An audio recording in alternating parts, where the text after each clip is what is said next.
Good morning or afternoon, whenever you are um, going through this training.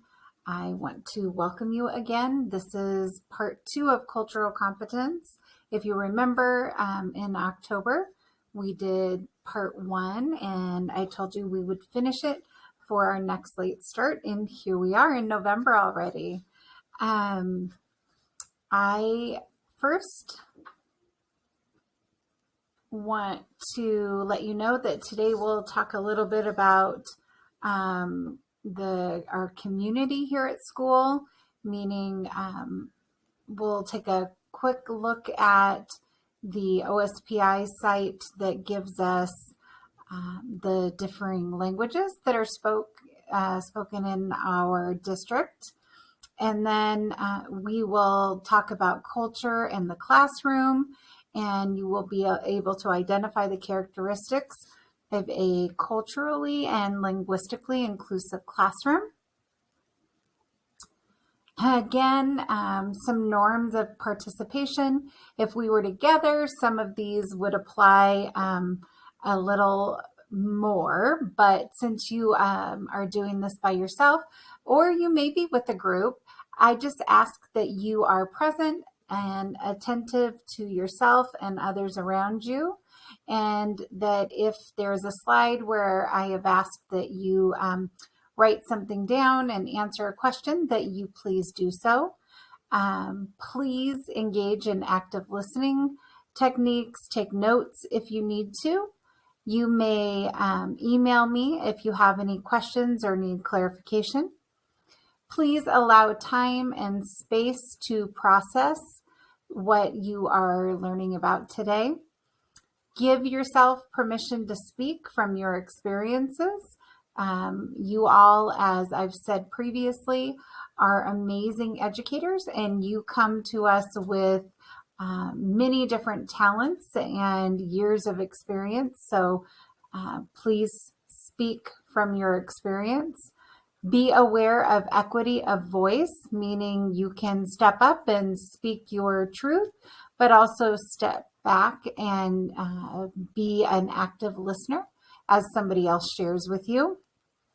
And again, we always want to maintain student-centered conversation after the training when we're discussing things that we've learned about.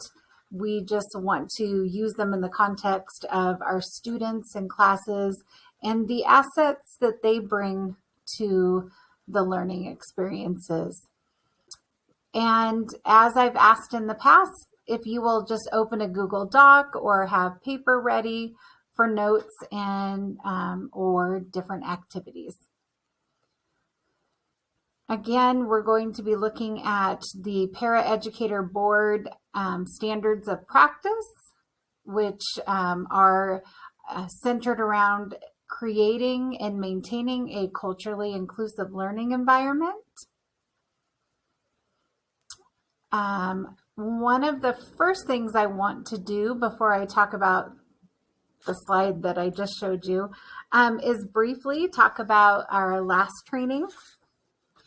I had you do an activity where you went to teachingtolerance.org, or it has a new name now. I think it's a learning justice for learning, or learning for justice. But if you go to teachingtolerance.org, it will redirect you to what they've changed the name to now. You were to go through the common beliefs survey and answer those questions, and then keep those for your benefit. But if you did send them to me, just know that I am the only one who looked at them, and I didn't go over them with a fine-tooth comb or anything, and I will just keep those secure. Okay.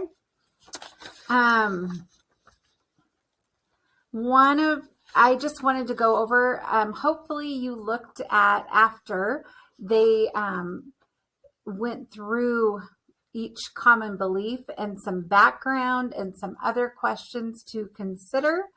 And so I just wanted to go over a couple of them. I'm not going to go through them all, just because I think these are ones that we could take note of.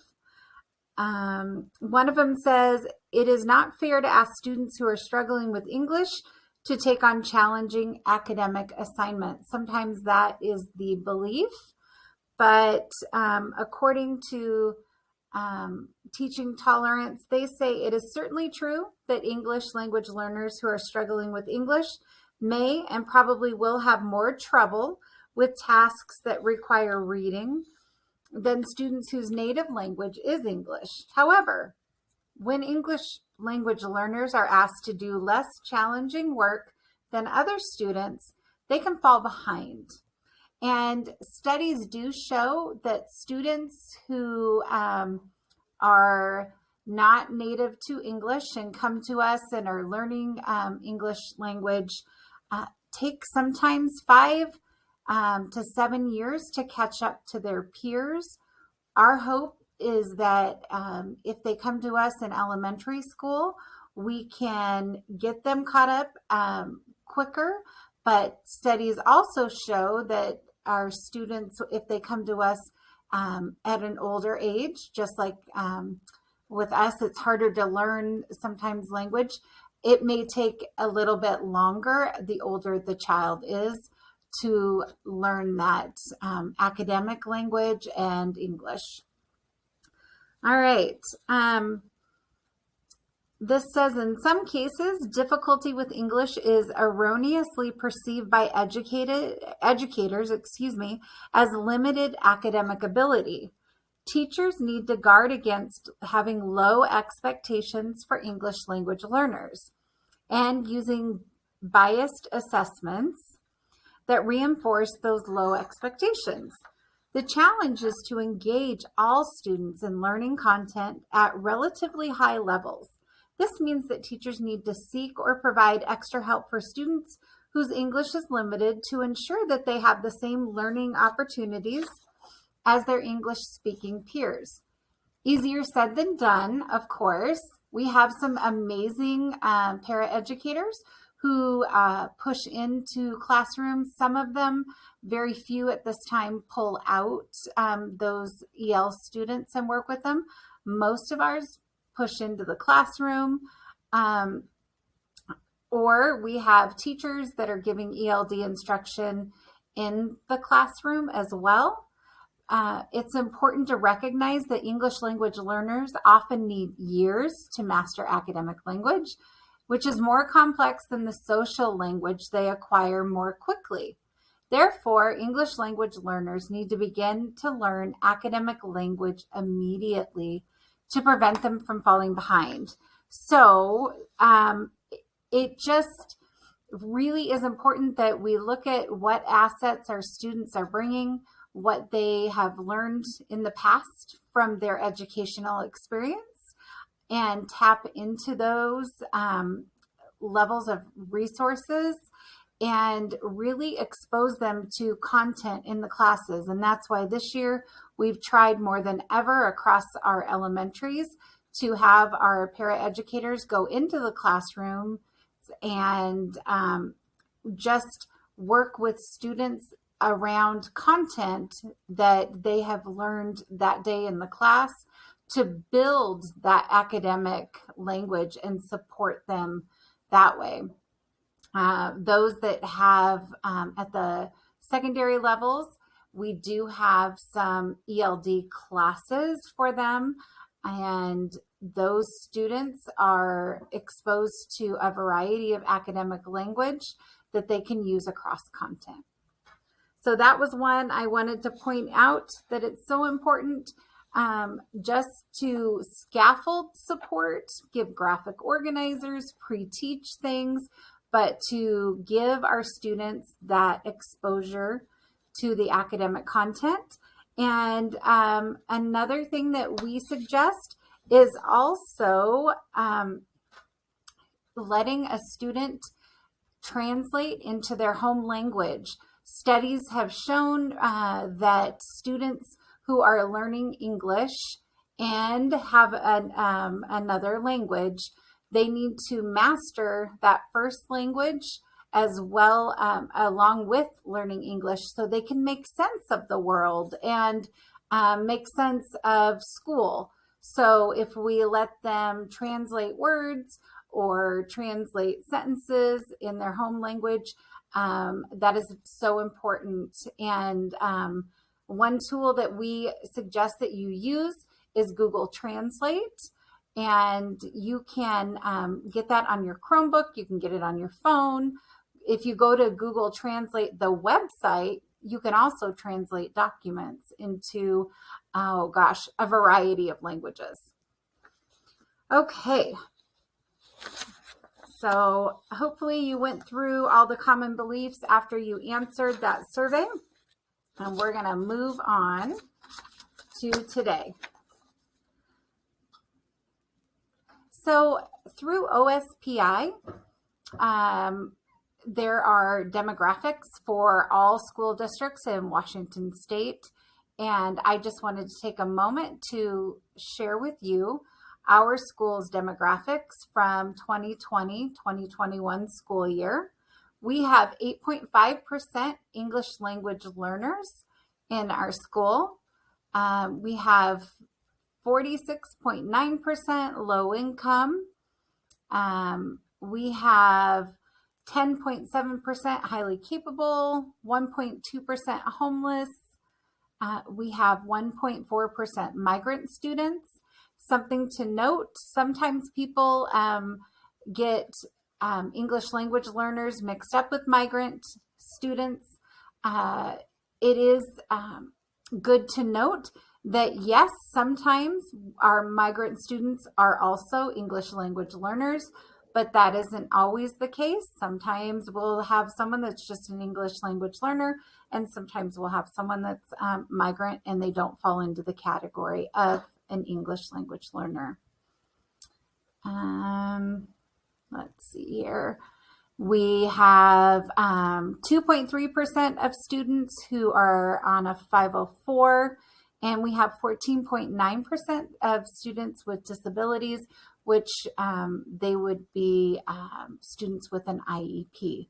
So it's important that we know who our students are in our district as we work with them. We have 49% female students in West Valley, 50.9% male, and 0.1% of gender X. And we have 0.9% American Indian or Alaska Native.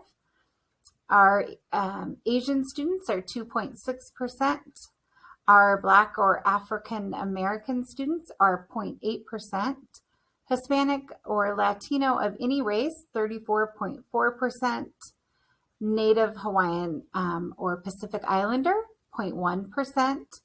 Two or more races, 3% of our students. And 58.2% of our students identify as white. Okay. So, along with, we used this graphic last time that we met together, and today we're going to talk about culturally responsive education and the importance of being responsive to our students in and around the classroom as we are educators. And I just want to cover with you a little bit about what cultural competency is. Cultural competency is the ability to work effectively and sensitively across cultural contexts. It involves learning, communicating, and connecting respectfully with others, regardless of differences. Culture can refer to an individual's race, class, gender, sexual orientation, religion, immigration, status, and age, among other things. All these factors strongly influence people's lives and experiences. Teachers, regardless of background or identity, must bring both cultural understanding and self-awareness, as we talked about last time, to our work. Okay? And we've taken kind of a self-assessment, which is so important.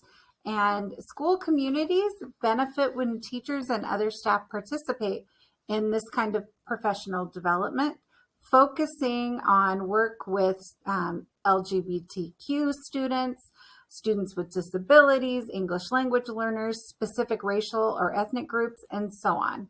Reading and sharing professional journals, books, or blogs related to anti-bias education can augment professional development as well. And if any of you are like me and like to get your hands on reading material, there is so much out there regarding being culturally responsive in teaching. This one's about being culturally responsive teaching and how it affects the brain. And this is by Zaretta Hammond. She is an amazing individual and has just a wealth of knowledge that she shares in this book. And then a book that I like to refer to often is Culturally Responsive Teaching for Multilingual Learners, Tools for Equity. So this also is a great resource. And this one is by Sydney Snyder and Diane Stayer-Fenner. So if you like to read for fun or just want some more information, those are really great books.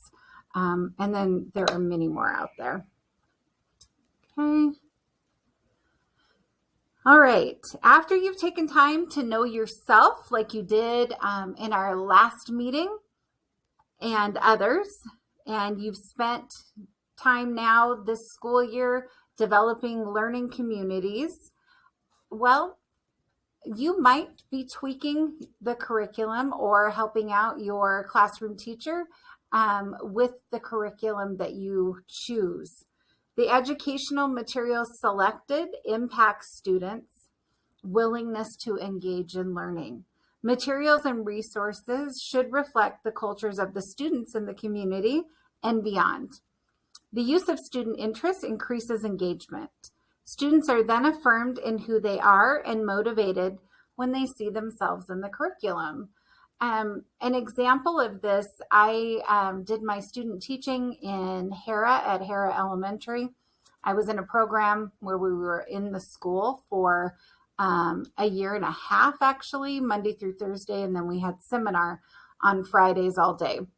And a lot of our students, a majority of our students were Native American.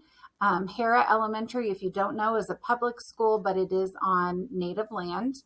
And we really tried to help include the students' culture within our curriculum. And we had a reading book that we used. And one of the stories I remember was about cranberry bogs. Well, if you're from the Northwest, and in particular, if you are a Native American student who lives in Hera and maybe hasn't traveled very far, you might not know what a cranberry bog is. So as teachers, we made the choice to kind of change up the story and get relevant photography for the story and make it about huckleberries, because our students, our population of students, would spend time with family huckleberry picking, a lot of them up near Mount Adams. And so we brought that to the classroom and shared, and the students were more excited and really could talk about their life experiences. And these were kindergartners because we changed it up. We knew that cranberry bogs, yes, that is something that maybe at one day we would introduce, but for this story and this particular time in our classroom, we just felt it was more important to have curriculum that was relevant to who these students were. So that's something to think about in material that you choose, stories that you read, that you have a variety, that we do include all differing cultures. Like I said in our last video, that we ask students what holidays they celebrate or how they celebrate holidays.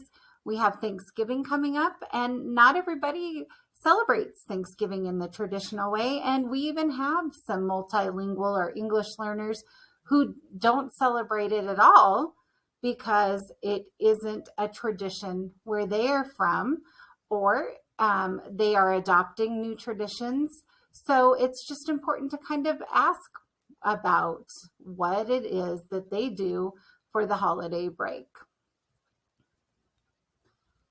All right.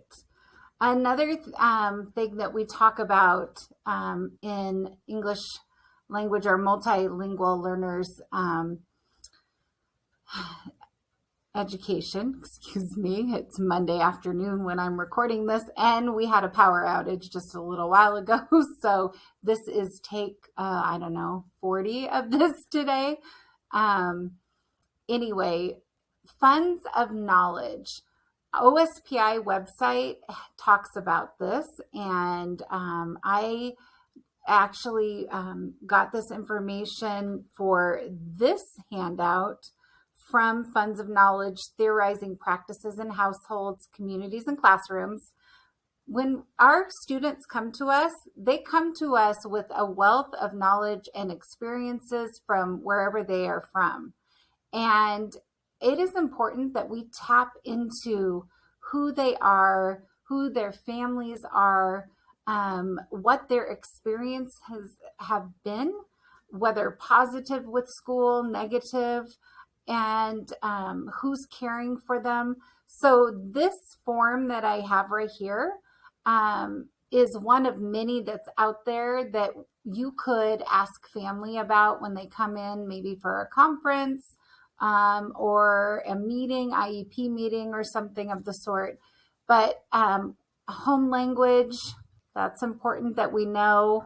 Family traditions or values, who watches the child, a younger child if they use a pacifier or something, who friends and family are and what their outings and experiences are with family. Family outings, where have they gone? One thing to remember, just because we might have experiences outside of Yakima, sometimes we have students who don't have those experiences. So if we want to give them those kind of, or expose them to those kind of experiences, we might have to look up a zoo online and do a virtual field trip, or a museum, or the Grand Canyon. The national parks put out virtual tours during the shutdown, which I used with my secondary students, so that they could experience something that they hadn't experienced before. What are the household chores that your students are involved in? Educational activities. Have they gone to the museum? Maybe they go for walks around the neighborhood. Another idea that I gave to students, during the shutdown, was to go out and write about what they see around them. If you have EL students, you could ask them to draw what they see outside. The changing of seasons is always a great time to do that. Favorite TV shows, you could also add favorite computer apps. Family occupation. What does their family do? And maybe along with family occupation, we can tap into those family members that would want to come and speak to kids, depending on what we're teaching in class. So that's always a good one to know. Scientific knowledge. Maybe your student really is feeling passionate about recycling or exercising or health. And then anything else that the family would want you to know that is helpful, that you can record to have information about that student and what they bring to the class. And A survey I would love for you to use with students is this that's put out by the Professional Educator Standards Board. It's an interest survey, and you could modify it depending on the grade of students that you teach. You could also ask the questions of the students and record the answers yourself, and asking them what, if you have some time to spend as you choose, what do you like to do? What do you usually do after school, in the evening, on weekends? What sports do you like to play? Or do you like to play sports or games? Do you like to make things? If so, what things have you made? Do you have any pets? If so, what and how many? Do you collect things? If so, what things do you collect? Do you take lessons such as music, dancing, karate, any of those things? If you could have one wish come true, what would it be? Are there some things that you fear? If so, what? How much time do you spend watching TV on school days, on weekends? Favorite TV show? Again, you could add your favorite app because our students are plugged into the computer a lot of times. How much time do you spend listening to music? How often do you go to the movies? What's your favorite game to play? I mean, you could modify this so many ways, and just use it as a tool to build relationships with students. Some of my most favorite conversations I have with students center around what activities they like to do, and I love seeing the excitement on their faces as they tell me about the sports they love or the outside activities. I had a student one year in the 8th grade who loved riding motocross, and so we used that information and were able to let him research the history of motorcycles and motocross, and it really engaged a reluctant learner. He wasn't an EL student, but he was a student who just had a hard time just paying attention and plugging into class. And my goodness, when I tapped into something he loved, his face lit up, and the amount of excitement and work that was produced was absolutely amazing. And it was because I took the time to get to know him and what was important to him. The other thing is you can use it as conversation to talk to the kids throughout the day that you work with them. And it really shows that, hey, I'm valued. Ms. So-and-so remembers what I like to do. She's asking me questions. And it's very important to our students. All right, here are a couple of scenarios for you.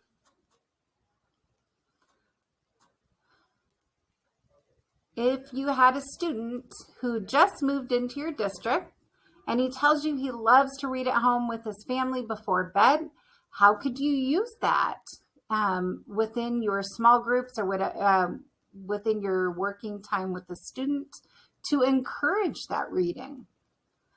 And then the next scenario says, the teacher in your English class needs Macy to complete a persuasive essay by the end of the week.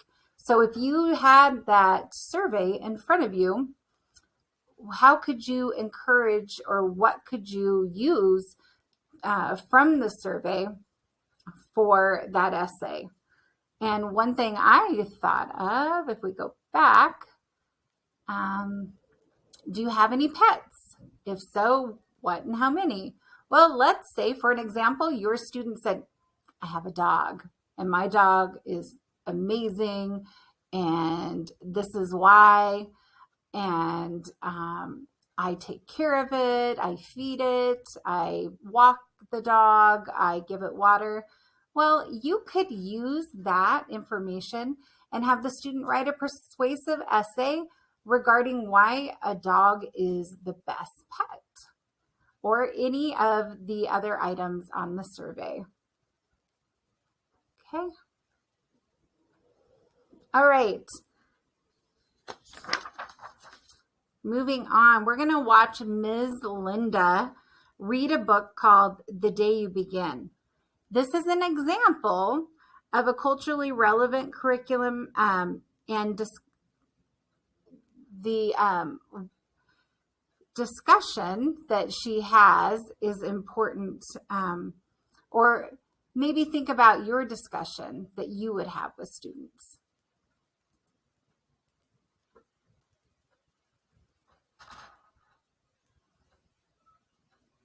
Uh-oh, we don't have sound. And because they don't understand. Okay, we're going to try this again. Because of the, power outage, my speakers went off, had to reset them. So, just technology sometimes. All right.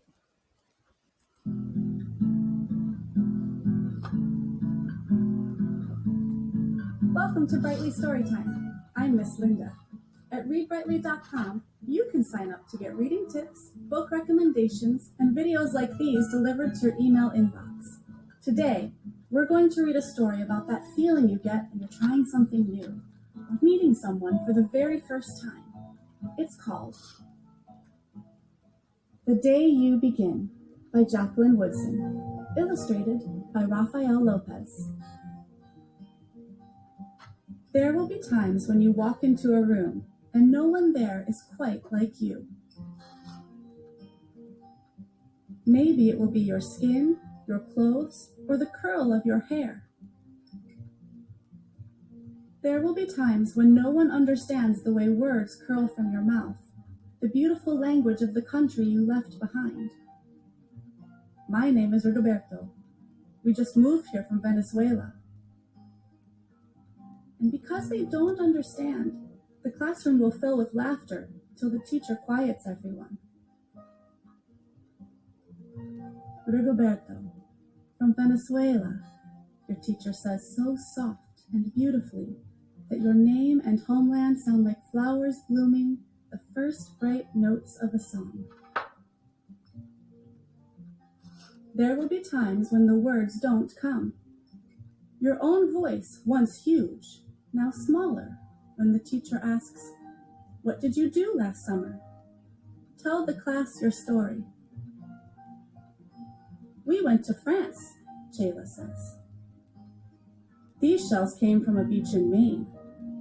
A boy named Jonathan holds out a jar filled with tiny shells so fragile they look like they'll turn to dust in your own untraveled hands. "My whole family went to India, Spain, South Carolina." Each souvenir a small triumph of a journey, their travels going on and on. And as you stand in front of that room, you can only remember how the heat waved as it lifted off the curb, and your day spent at home, caring for your little sister, who made you laugh out loud and hugged you hard at nap time. You can only remember the books you kept on reading long after she had fallen to sleep.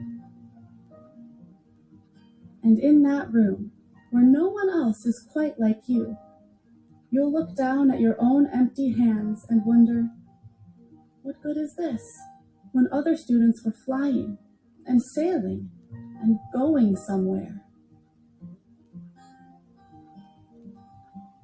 There will be times when the lunch your mother packed for you is too strange or too unfamiliar for others to love as you do.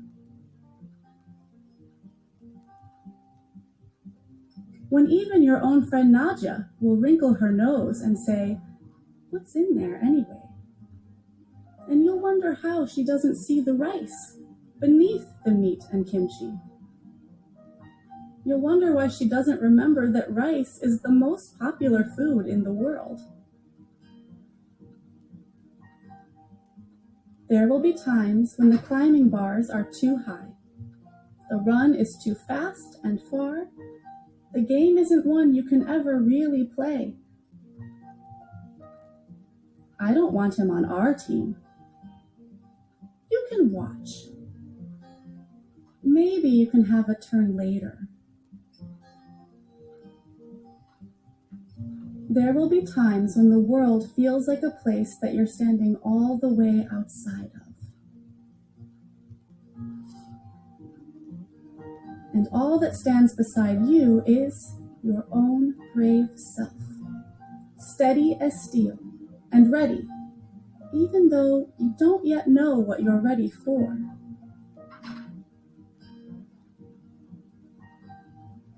There will be times when you walk into a room and no one there is quite like you, until the day you begin to share your stories. My name is Angelina, and I spent my whole summer with my little sister, you tell the class, your voice stronger than it was a minute ago, reading books and telling stories. And even though we were right on our block, it was like we got to go everywhere. Your name is like my sister's, Rigoberto says. Her name is Angelina too. And all at once, in the room where no one else is quite like you, the world opens itself up a little wider to make some space for you.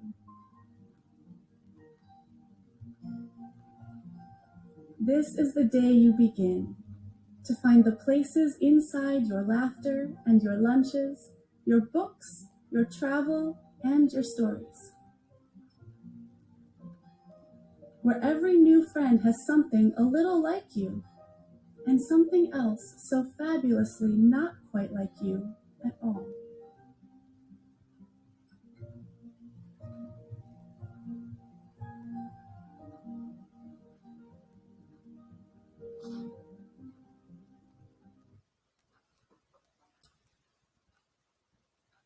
That is such a cute story. I love it. Okay. So after seeing that, or hearing and seeing the story, how might the story impact student engagement? So if you had a student in your classroom who was from another country, how would reading a story like that impact their engagement in class? And how might you approach the message of this book in a classroom where all the students are white or of the same religion, gender, cultural identity, etc.? So maybe you don't have a diverse class and you want to share that story. How might you approach this message in reading it aloud to the class? So I feel that I would use it as a way to talk about including new people and what it would be like if we got a new student from somewhere else, and how we could make them feel welcome, and what our class would do, how we would make them feel welcome. So I think it could open up a lot of dialogue to have with a class, any class at all.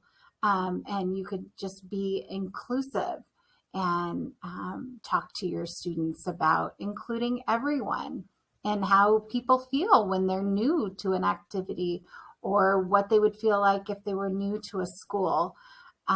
So these questions that were posed by the Paraeducator Board really do make you think beyond just who is in front of you in your class and the scenarios that you might have.